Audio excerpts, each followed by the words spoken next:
بسم اللہ الرحمن الرحیم۔ السلام علیکم۔ سیم پیج والے دوبارہ سیم پیج کے لیے رائے ہموار ہو رہی ہیں۔ افطار پارٹیوں کے ساتھ ساتھ عید کے بعد پی ٹی آئی نے تحریک چلانے کا اعلان بھی کر دیا ہے۔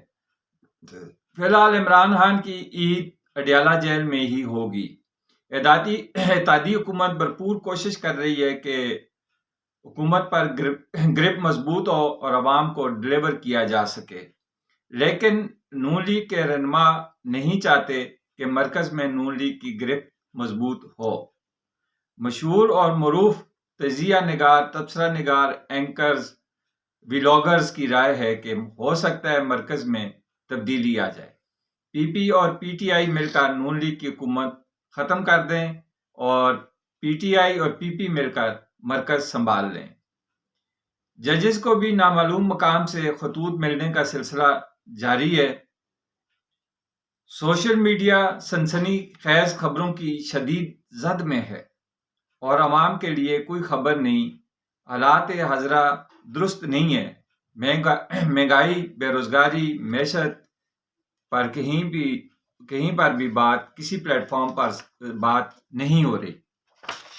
تو ہمارا آج کا جو ہے نا مین ٹاپک ہے وہ ہے آئی ایم ایف۔ ملک پیارے پاکستان جب بھی خزانہ خالی ہو جاتا ہے اور ٹی وی چینلز پر صبح و شام ایک خبر ملتی ہے کہ آئی ایم ایف نے قرض نہ دیا تو ملک دیوالیہ ہو جائے گا، اور دیوالیے سے بچانے کے لیے سخت شرائط پر آئی ایم ایف سے قرض لیا جاتا ہے، اور آئی ایم ایف کی قسط واپس کرنے کے لیے غریبوں پر ٹیکس بڑھا دیا جاتا ہے، اور غریب بغیر شور شرابے کے قسط دیتے ہیں تاکہ پاکستان ڈیفالٹ نہ ہو۔ حالانکہ ڈیفالٹ ہو بھی جائے تو غریب کو کیا فرق پڑے گا، لیکن اہتمام کیا جاتا ہے کہ ڈیفالٹ نہ ہو۔ گو کہ عوام ڈیفالٹ ہو چکی ہے، صرف اشرافیہ کو بچایا جاتا ہے کہ اشرافیہ کو بچایا جائے تاکہ جو ہے نا ان کو کوئی نقصان نہ ہو۔ تو جو غریب عوام ہے وہ تو پہلے ہی ڈیفالٹ ہو چکی ہے، اور ملک دیوالیہ بھی ہو جائے تو ڈیفالٹ بھی ہو جائے تو عام بندے کی صحت پہ کیا اثر پڑے گا؟ عام بندہ تو پہلی ڈیفالٹ ہے، وہ تو کسی کھاتے میں نہیں ہے۔ افسوس کہ صرف پیسوں سے ملک کو ڈیفالٹ نہ ہو، پیسوں کی خاطر وزیر اعظم، آرمی چیف، ٹیکنوکریٹس، بیوروکریٹس، حتیٰ کہ دوست ممالک سے بھی مدد لی جاتی ہے کہ ملک جو ہے فنانشیل طور پہ ڈیفالٹ نہ کرے۔ لیکن افسوس ہے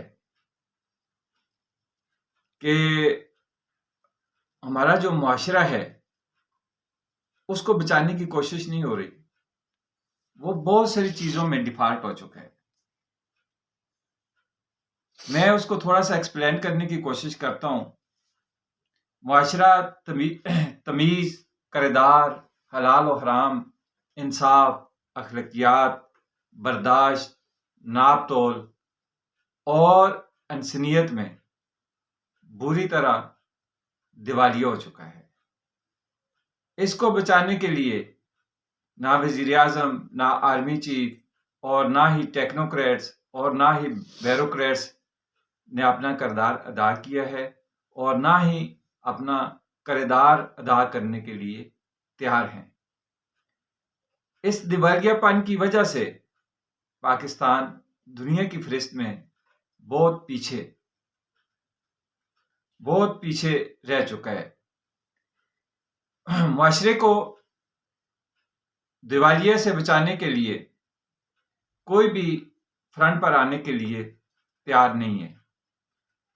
نہ علماء کرام، نہ دینی مدارس کے استاذہ کرام، اور نہ ہی یونیورسٹیز، کالجز، سکولز کے ٹیچرز، پروفیسرز، کوئی بھی ایسا نہیں ہے کہ جو فرنٹ پہ آئے اور جو ہمارا معاشرہ دیوالیہ ہو چکا ہے اس کی دوبارہ جو ہے نا ڈیولپمنٹ شروع کی جائے. اس کے لیے کوئی جو ہے نا فرنٹ پہ آنے کے لیے تیار نہیں ہے. یہ بدقسمتی ہے ہمارے ملک کی کہ انصاف لینا ہے تو جج خریدنا پڑتا ہے. اچھی تعلیم سرکاری اسکولوں میں نہیں ہے، اور اچھی تعلیم حاصل کرنی ہے تو پرائیویٹ اسکول جو ہے ان میں جانا پڑتا ہے. سرکاری اسپتالوں میں بہتر علاج نہیں ہے. بہتر علاج کے لیے پرائیویٹ اسپتال. بجلی کا مسئلہ ہو تو لائن مین سے لے کر ایس ڈی او تک رشوت دو. تھانے میں کام ہے تو رشوت دو. سوئی گیس کے محکمے میں کام ہے تو رشوت دو. کوئی بھی سرکاری ادارہ ایسا نہیں ہے جس میں کام بغیر رشوت کے ہو جائے. سرکاری اداروں کے ملازمین تنخواہ پر گزارا نہیں کرتے. ان کے لیے تنخواہ پر گزارا کرنا ناممکن ہے، اور رشوت کو وہ اپنا حق سمجھتے ہیں، اپنا فرض سمجھتے ہیں. یہ سب کچھ کرنے کے باوجود پھر جب یہ لوگ ریٹائرڈ ہو جاتے ہیں تو ان کو پینشن بھی دو، باقی سہولیات بھی دو. تو ملک ڈیفالٹ کیسے نہ ہو؟ ملک کو ڈیفالٹ سے کیسے بچائیں گے؟ پیارے ملک پاکستان کا محکمہ لیبر ڈپارٹمنٹ کا انسپیکٹر چند ہزار روپے رشوت لے کر فیکٹری ملازمین کے حقوق پر شب خون مار دیتا ہے. تمام مزدوروں کو ڈیفالٹ کر کے وہ خود جو ہے نا اپنے آپ کو ڈیفالٹ ہونے سے بچا لیتا ہے. لاکھوں روپے تنخواہ کی مد میں گریڈ 1 تا 22 تک کے آفیسر جو ہیں وہ فری بجلی، فری سوئی گیس، پانی فری، فون کی سہولت فری، پیٹرول فری، سب کچھ فری. لیکن 20,000 سے 30,000 روپے تنخواہ لینے والا بندہ جو ہے، مزدور کہہ لیں یا ملازم کہہ لیں، اس کی تنخواہ جو ہے وہ صرف یوٹیلیٹی بلز کی مد میں چلی جاتی ہے. مزدور دیوالیہ ہو جاتا ہے اور افسر اپنے آپ کو دیوالیہ ہونے سے بچا لیتا ہے. کم سے کم از کم 20 کروڑ لوگ ڈیفالٹ ہو چکے ہیں، لیکن ملک کو ڈیفالٹ ہونے سے بچانے کے لیے مشکل فیصلے کیے جا رہے ہیں. مشکل فیصلوں کا خمیازہ غریب عوام نے سفر کرنا ہے. یہ مشکل فیصلے جو ہو رہے ہیں ان کا سامنا غریب عوام نے کرنا ہے. 70 سالوں سے اس ملک میں مشکل فیصلے کیے جا رہے ہیں، لیکن درست فیصلہ نہیں ہو پا رہا. مشکل فیصلوں سے صرف غریب مکاؤ پروگرام شروع ہے، اور مشکل فیصلوں کی وجہ سے غریب عوام آئی ایم ایف کے قرض کے نیچے دب چکی ہے. اتنے مشکل فیصلے کیے ہیں کہ سرکاری ادارے، موٹر ویز، سڑکیں، ایئرپورٹس، پی آئی اے، ریلوے، ڈیمز، سب کچھ گروی رکھوا کر آئی ایم ایف سے قرض لیے جا چکے ہیں. اور اب ان اداروں کی نجکاری شروع ہو چکی ہے. اگر مشکل فیصلوں کی رفتار اسی طرح رہی تو عوام تیار ہو جائیں کہ کھلی فضا میں آکسیجن لینے پر بھی ٹیکس لگے گا. ان مشکل فیصلوں کی وجہ سے پی ٹی آئی کی حکومت میں قبر پر بھی ٹیکس لگ گیا تھا، ٹیکس عائد ہو گیا تھا. گریڈ 16 تا 22 کے آفیسر کی تنخواہوں، مارات، پینشن، سیاستدانوں کی تنخواہوں، مارات، پینشن کے لیے بہت مشکل فیصلے میرے ملک کیے جاتے ہیں. میرے ملک کی غریب عوام کو ڈیفالٹ کر دیا جاتا ہے. اب اس قوم پر اتنی سکت نہیں ہے کہ مزید مشکل فیصلوں کو برداشت کر سکیں۔ اگر گریڈ 16 تا 22 تک تمام آفیسرز کی تنخواہوں پر نظر ثانی کریں، تنخواہوں کے علاوہ اب جو اہم بات یہ ہے کہ یہ فیصلے جو ہم نے مشکل کیے ہیں، ان مشکل فیصلوں سے جو ہمیں نقصانات ہوئے ہیں وہ تو ہو گئے ہیں، لیکن اب بھی اگر ہم صرف مشکل فیصلے ہی کرنے ہیں تو پھر ہم کس طرف جائیں گے؟ اب بہتر نہیں ہے کہ آسان فیصلے کریں۔ آسان فیصلے کرنے بہت ہی آسان ہے، چند کام کرنے اور آسان فیصلے ہو جائیں گے۔ گریڈ 16 تا 22 تک تمام آفیسرز کی تنخواہوں پر نظر ثانی کریں، تنخواہوں کے علاوہ تمام مرات بند کر دیں۔ اس سے بہت فائدہ ہوگا۔ سرکاری اسپتال، سکولز، ریلوے، وابڈا بہتر ورکنگ اور بہتر رزلٹ آئیں گے۔ پینشن لاکھوں میں نہیں ہزاروں میں کر دیں۔ پینشن ادارے نہیں، اولڈ ایج بینیفٹ ادارے کی طرف سے ملے گی، یہ آپ قانون بنا لیں۔ تمام سیاستدان اور ٹیکنوکریٹس، بیوروکریٹس بجلی، گیس، پانی، پیٹرول، فون کے بلز اپنی تنخواہوں سے ادا کریں گے۔ کسی بھی سرکاری ریٹائرڈ آفیسر کو پروٹوکول سٹاف نہیں ملے گا۔ سرکاری ملازمین اور پرائیویٹ ملازمین کی تنخواہوں میں برابری ہوگی۔ جتنی تنخواہ گریڈ 1 سے لے کر گریڈ 21-22 تک سرکاری ملازمین کو ملتی ہے، وہی تنخواہ پرائیویٹ سیکٹر میں باقی ملازمین کو بھی ملے۔ یہ نہیں ہے کہ سرکاری ملازمین کو لاکھوں میں، کروڑوں میں اس کی 10-10 لاکھ، 20-20 لاکھ، 25-25 لاکھ کر دیں، اور پرائیویٹ سیکٹر میں جو ہے نا وہ تنخواہوں پر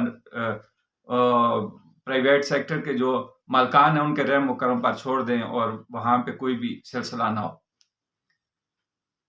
یہ چند فیصلے پاکستان کو ڈیفالٹ ہونے سے بچا لیں گے، اور ان آسان فیصلوں کو بدولت ملک جو ہے وہ دیوالیہ ہونے سے بچ جائے گا، اور جو ہے نا قوم ترقی کی طرف گامزن ہو جائے گی۔ اور دوسری بات یہ ہے کہ یہ جو حکومتیں آتی ہیں اور ہر حکومت اپنی ایک غریبوں کے نام پر اپنی ایک سکیم شروع کر دیتی ہے، اس وقت جو مشہور سکیمیں ہیں عوام کے لیے ان پہ بات کرتے ہیں کہ لنگر خانے، رمضان پیکج، احساس پروگرام، بے نظیر انکم سپورٹ، صحت کارڈ، یہ جتنی بھی سکیمیں ہیں یہ سکیمیں جو ہے نا فیئر نہیں ہیں، ان میں بہت زیادہ گھپلے ہوتے ہیں۔ یہ وہ سکیمیں ہیں جس طرح کہ انڈیا کے الیکٹورل بانڈز کی طرح ہیں، جس طرح وہاں پہ ایک سکیم ہوا ہے انڈیا میں، الیکٹورل بانڈز کے نام سے سکیم ہوا ہے انڈیا میں، تو سیم یہی سلسلہ ان سکیموں میں پاکستان میں ہو رہا ہے۔ صحت کارڈ کے لیے اسپیشل جو ہے نا پرائیویٹ اسپتال بنے ہیں، سکیموں کا پیسہ لوٹنے کے لیے امیر لوگوں نے یا مڈل کلاس لوگوں نے وہ ڈیوائسز خرید لی ہیں، اور جو 10,000 11,000 12,000 13,000 روپیہ سکیموں کی زمرے میں عوام کو دیا جاتا ہے، تو اس میں سے جو ڈیوائسیں جن لوگوں نے خریدی ہوئی ہیں وہ 1,000 سے 2,000 روپیہ فی جو ہے نا غریب وصول کر رہے ہیں۔ یعنی کہ اگزامپل ہے 12,000 روپیہ دیے تو 2,000 روپیہ تو غریب نے اس موقع پر ہی اس جو ڈیوائس جس کے پاس ہے اس کو دے دی ہے، پیچھے اس کے لیے 10,000 روپیہ بچا۔ اور یہ پیسہ لینے کے لیے جو عوام کو ذلالت رسوائی کا سامنا کرنا پڑتا ہے وہ ایک علادہ ہے۔ اکثر ہم دیکھیں جن لوگوں کے پاس ڈیوائس ہیں اور جس جگہ پہ ان کی دکانیں ہیں، ان کے باہر سحری کے وقت، صبح سحری کے وقت جو ہے نا لائنیں لگ جاتی ہیں، اور شام تک جو ہے نا عورتیں بڑی بڑی لائنیں بنا کے کھڑی ہوتی ہیں، بیچاریوں کا برا حال ہوتا ہے، بچے ان کے پاس معصوم بچے اٹھائے ہوتے ہیں، دھوپ ہو، گرمی ہو، بارش ہو، سردی ہو، وہ بیچاری جو نا لائنوں میں کھڑی ہوئی ہوتی ہیں، معصوم بچے ان کے پاس ہوتے ہیں، اور ایسا لگ رہا ہوتا ہے کہ یار یہ ہمارے ملک میں کیا ہمارے عوام کے ساتھ کیا جاتا ہے، ان کو کیا ذلالت اور رسوا کیا جاتا ہے۔ یار عورتیں سب کی سانجھی ہوتی ہیں، چاہے وہ ماں ہو، بہن ہو، بیٹی ہو، کسی بھی روپ میں ہو، لیکن ہم ان کو جس طرح چند ہزار روپوں کے لیے سڑکوں کے اوپر ذلیل اور رسوا کرتے ہیں اور ان کو خراج دیتے ہیں، ہمارا پیسہ ہوتا ہے، عوام کا پیسہ ہوتا ہے، یاد رکھیں عوام کا پیسہ ہے۔ کوئی سیاستدان، چاہے وہ زرداری صاحب ہیں، چاہے وہ مریم نواز صاحب ہیں، چاہے وہ عمران خان صاحب ہیں، کسی بندے نے اپنی جیب سے اس غریب عوام کو چند ہزار روپے نہیں دیتے۔ ان سکیموں کا پیسہ جو ہے ہمارا پیسہ ہے، میرا پیسہ ہے، آپ کا پیسہ ہے، ہمارے ٹیکس سے کلیکٹ کر کے پیسہ جو ہے نا وہ اکٹھا کیا جاتا ہے، IMF سے لون لے کر یہ پیسہ رکھا جاتا ہے اور وصولی مجھ سے اور آپ سے اور پاکستانی عوام سے کی جاتی ہے۔ تو پھر یہ پیسہ جو ہے وہ غریب کو اگر دینا مقصود ہے تو اتنی ذلت اور رسوائی کے ساتھ کیوں دیا جاتا ہے؟ بیچ میں مڈل مین کیوں لایا جاتا ہے؟ یہ جو فراڈ کرنے والا بیچ میں ڈیوائس والے لوگ ہیں، ان کو کیوں لایا جاتا ہے؟ جن لوگوں کے جو لوگ حقدار ہیں، پہلے تو اس کا سروے جنہوں نے کیا ہے انہوں نے ٹوٹلی سروے اس کا جو ڈیٹا کلیکٹ کیا ہے وہ ٹوٹلی غلط ہے۔ جو حقدار ہیں بیچارے، جو سفید پوش لوگ ہیں، ان کو ان سکیموں کا کوئی پیسہ نہیں ملتا۔ اس میں بہت سارے ایسے لوگ ہیں جو ہے نا نجائز طور پر یہ پیسہ لے رہے ہیں اور ڈیوائس والوں کو رشوت دے کے اپنا نام ایڈ کروا رہے ہیں اور ان کا نام ایڈ کیا جاتا ہے اور وہ فری انجوائے کر رہے ہیں۔ سب سے پہلے تو اس کا سروے درست کیا جائے، اس کا ڈیٹا جو ہے نا وہ درست کیا جائے، حقدار لوگوں کو شامل کیا جائے، اس کے بعد ان لوگوں کی مدد کرنی ہے تو ان کی عزت نفس کو مد نظر رکھتے ہوئے بہتر طریقے سے یہ پیسہ ان کے گھر تک پہنچایا جائے۔ ATM ہر بندے کے پاس ہے، ان لوگوں کو ATM کارڈ بنانے کی سہولت کیوں نہیں دی جاتی؟ ایزی کیش، ایزی پیسہ ہر بندے کے پاس ہے، اس کے تھرو ان کو پیسہ کیوں نہیں بھیجا جاتا کہ یہ ہر بندے کے اکاؤنٹ میں پیسہ ٹرانسفر ہو جائے اور یہ لوگ وہاں سے جائیں اور اپنا پیسہ نکلوا لیں، ATM پہ جائیں اور وہاں سے اپنا پیسہ نکلوا لیں۔ ان کو عزت کے ساتھ کیوں نہیں دیا جا رہا؟ یہ بہت بڑی زیادتی ہے اس قوم کے ساتھ، اس معاشرے کے ساتھ، اور قوم کو ان سکیموں کی وجہ سے قوم کی جو ہے عزت نفس مجروح ہو چکی ہے۔ لنگر خانے کیوں بنائے جاتے ہیں؟ کیوں نہیں جو ہے نا ایسا طریقہ اپنایا جاتا ہے؟ یہ پیسہ جو ان سکیموں پہ خرچ کیا جاتا ہے، لنگر خانوں میں اور دوسری سکیموں پہ خرچ کیا جا رہا ہے، تو یہ پیسہ، اس پیسے سے پرائیویٹ سیکٹر میں کیوں نہیں جاب کریٹ کی جاتی؟ ان لوگوں یہی پیسہ انویسٹ کر کے آپ گورنمنٹ محکمے نہ بڑھائیں، آپ گورنمنٹ کی وہ جو ہے نا زیر سایہ جاب کریٹس نہ کریں، آپ پرائیویٹ سیکٹر میں یہ پیسہ ان لوگوں کو دیں جو کاروباری ہیں، کاروبار کرنا جانتے ہیں، ان کو کہیں اور ان کو پابند کریں، ان کے اوپر چیک اینڈ بیلنس رکھیں کہ بھائی یہ پیسہ ہم آپ کو دیتے ہیں، آپ فیکٹری لگائیں اور ہر فیکٹری کے اندر آپ اتنے ملازمین رکھیں گے اور اتنی تنخواہ آپ ان لوگوں کو دیں گے، تو یہ جو ہے نا عزت کے ساتھ لوگ پیسہ کما لیں، بجائے اس کے کہ عوام کو آپ بیکاری بنا دیں، لنگر خانوں پہ لگا دیں، ان کو آپ ان سکیموں میں الجھا دیں، اور ان سکیموں میں اگر ایک یہاں بینک سے ایک ڈیوائس والا اتنا فراڈ کر رہے تھے، اس سے اوپر جتنے بھی لوگ بیٹھے ہوں گے بتائیں کہ وہ اس میں سے کتنا فراڈ کر رہے ہوں گے غریب عوام کے نام پر۔ تو اس چیز کو ختم کرنا ہے، یہ حکومت وقت اس چیز کو سیریس لے اور اس عوام کو بیکاری نہ بنائے، اس قوم کے اندر جو ہے نا عزت پیدا کریں، اس کو قوم بنائیں، اس کو عوام بنا کر بکھرا ہوا ہجوم اس کو نہ بنائیں۔ یہ قوم اس قوم کو آپ پہلے بہت مختلف جگہوں پہ تقسیم کر چکے ہیں، آپ اس کو فرقوں میں تقسیم کر چکے ہیں، مذہب کے حساب سے، آپ سیاست کے حساب سے جو ہے نا آپ اس کو تقسیم کر چکے ہیں، آپ غربت کے حساب سے اس قوم کو تقسیم کر رہے ہیں، تو خدا را اس طرح کا نہ کریں، ان لوگوں کو اتنا رسوا اور ذلت نہ کریں، اس کو عوام کو مزید جو ہے نا آگے تقسیم نہ کریں، اس کو ایک باعزت قوم بنائیں، اور باعزت قوم اسی وقت بنے گی جب آپ اس کو باعزت روزگار دیں گے، باعزت طریقے سے اس قوم کو ڈیل کریں گے، اس قوم کو ذلیل اور رسوا نہ ہونے دیں گے، پھر یہ قوم بنے گی۔ تو اس کو قوم بنائیں، اس ملک کو، اس عوام کو قوم بنائیں، اس کو مزید اس طرح کے مسائل میں مت الجھائیں۔ چینل کو سبسکرائب کریں، لائک کریں، شیئر کریں، اور زیادہ سے زیادہ ہمارے چینل کو جو ہے نا آپ دیکھا کریں کہ ہمارا چینل مونیٹائز ہو جائے۔ یہ سب جتنے بھی جو ہمارے ویوز ہیں ان سے ہماری ریکویسٹ ہے کہ یہ آپ لوگوں کی ہمارے ساتھ ایک مدد اور ہیلپ ہوگی کہ آپ زیادہ سے زیادہ ہماری ویڈیوز دیکھیں تاکہ ہمارا چینل مونیٹائز ہو جائے۔ شکریہ۔